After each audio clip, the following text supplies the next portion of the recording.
Hello दोस्तों, आज की इस वीडियो में हम लोग प्रश्नावली 8.4 का क्वेश्चन नंबर 1 और 2 हल करने वाले हैं। ठीक है ना। तो इस पहले क्वेश्चन में कहा जा रहा है कि त्रिकोणमितीय अनुपातों साइन ए, सेक ए और टैन ए को कॉट ए के पदों में व्यक्त कीजिए। ठीक है ना। तो इन दोनों क्वेश्चन को हल करने के लिए हमारे पास कुछ फार्मूले हैं। अगर आपको उतना फार्मूला पता है तभी आप लोग इन दोनों क्वेश्चन को अच्छे से समझ पाएंगे और हल कर पाएंगे। ठीक है ना। तो चलिए सबसे पहले हम लोग उन फार्मूलों को देख लेते हैं। तो फार्मूले हैं cos square A plus sine square ए बराबर 1, 1 प्लस टैन स्क्वायर ए बराबर सेक स्क्वायर ए और कॉट स्क्वायर ए प्लस 1 बराबर कोसेक स्क्वायर ए। तो ये तीन जो सर्वसमीका हैं, इन तीनों सर्वसमीकाओं को आपको याद करना होगा। ये तीनों सबसे महत्वपूर्ण हैं। ठीक है ना, क्योंकि इन्हीं तीनों का सबसे ज़्यादा उपयोग किया गया है।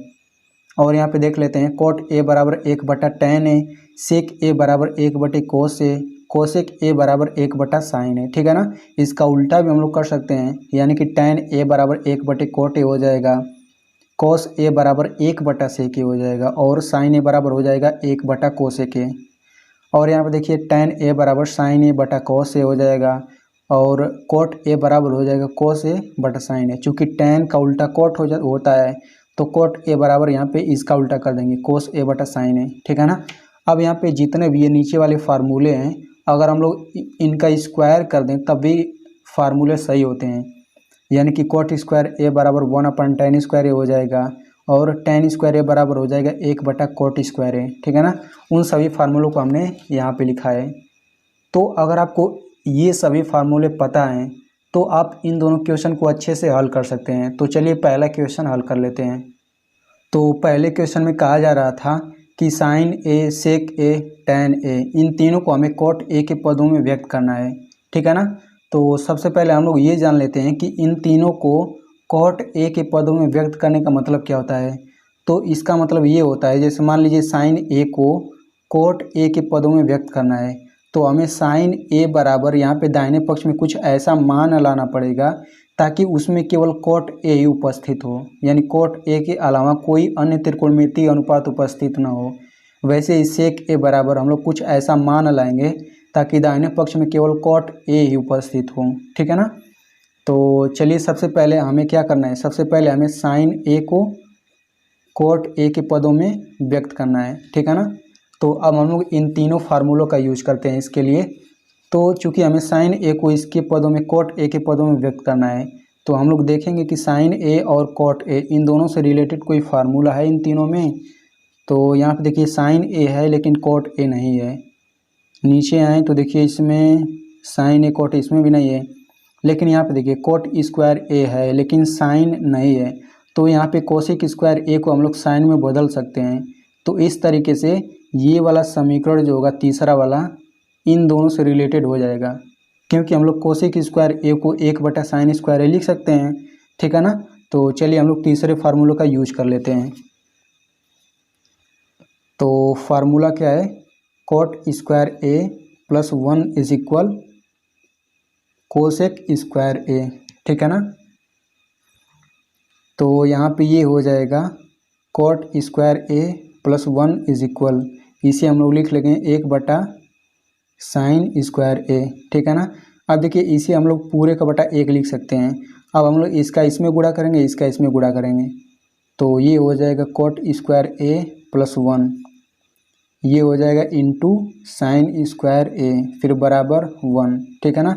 अब चूंकि हमें साइन ए को कॉट ए के पदों में व्यक्त करना है तो हम लोग बाएं पक्ष में साइन ए रखेंगे तो ये हमारा हो जाएगा साइन स्क्वायर ए बराबर 1/कॉट स्क्वायर ए प्लस 1, ये भाग के रूप में हो जाएगा।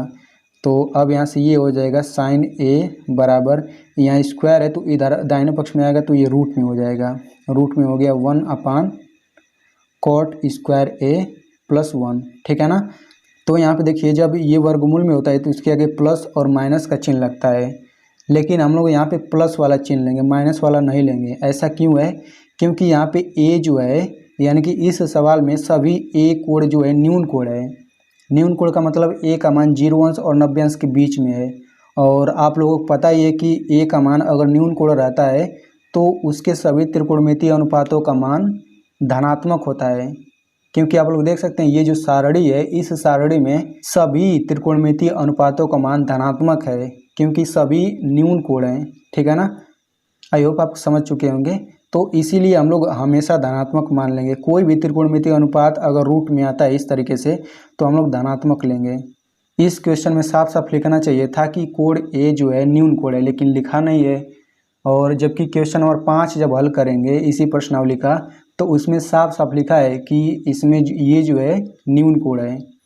तो यहाँ पे हम लोग धनात्मक मान लेते हैं। ठीक है ना, तो यहाँ से ये हो जाएगा साइन ए बराबर 1 का वर्गमूल 1 हो जाएगा बटा ये रूट में फंसा रह जाएगा कॉट स्क्वायर ए प्लस 1। ठीक है ना, तो इस तरीके से हमने साइन ए को कॉट ए के पदों में व्यक्त कर लिया। आप लोग देख सकते हैं दाहिने पक्ष में केवल कॉट ए है और कोई त्रिकोणमितीय अनुपात नहीं है।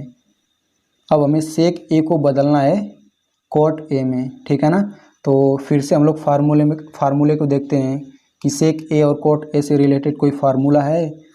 तो यहाँ पे देखिए पहला तो होगा नहीं, दूसरे में देखते हैं कॉट नहीं है, सेक है लेकिन कॉट नहीं है।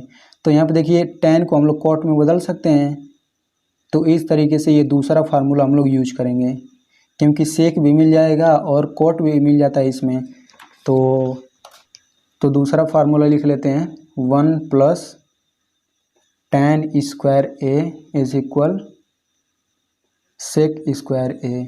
ठीक है ना, तो यहाँ से ये हो जाएगा 1 प्लस tan स्क्वायर ए को लिख सकते हैं 1 अपान कॉट स्क्वायर ए बराबर ये हो जाएगा सेक स्क्वायर ए। तो इसे हम लोग हल कर लेते हैं, इसका गुणा कर देते हैं, तो ये हो जाएगा cot square A plus 1 upon cot square ए बराबर सेक स्क्वायर ए। ठीक है ना, अब इसे हम लोग बाएं पक्ष में लिख लेते हैं, इसे दाहिने पक्ष में लिख लेते हैं और डायरेक्ट वर्गमूल लिख लेते हैं। तो ये हो जाएगा सेक ए बराबर रूट के अंदर कॉट स्क्वायर ए प्लस 1 पूरे का बटा कॉट स्क्वायर ए। अब आपको पता ही है कि मैंने क्यों धनात्मक लिया। ठीक है ना, तो यहाँ से ये हो जाएगा सेक ए बराबर ऊपर रूट के अंदर ही फंसा रह जाएगा कॉट स्क्वायर ए प्लस 1 पूरे का बटा और इसका वर्गमूल निकल जाएगा कॉट ए। तो इस तरीके से हमने इन दोनों को कॉट ए के रूप में बदल दिया। अब देखिए हमें tan ए को कॉट ए के रूप में बदलना है। ठीक है ना, तो यहाँ तो फार्मूला देखने की ज़रूरत नहीं पड़ेगी, क्योंकि आपको पता है कि tan जो होता है, tan और कॉट ये एक दूसरे के उल्टे होते हैं।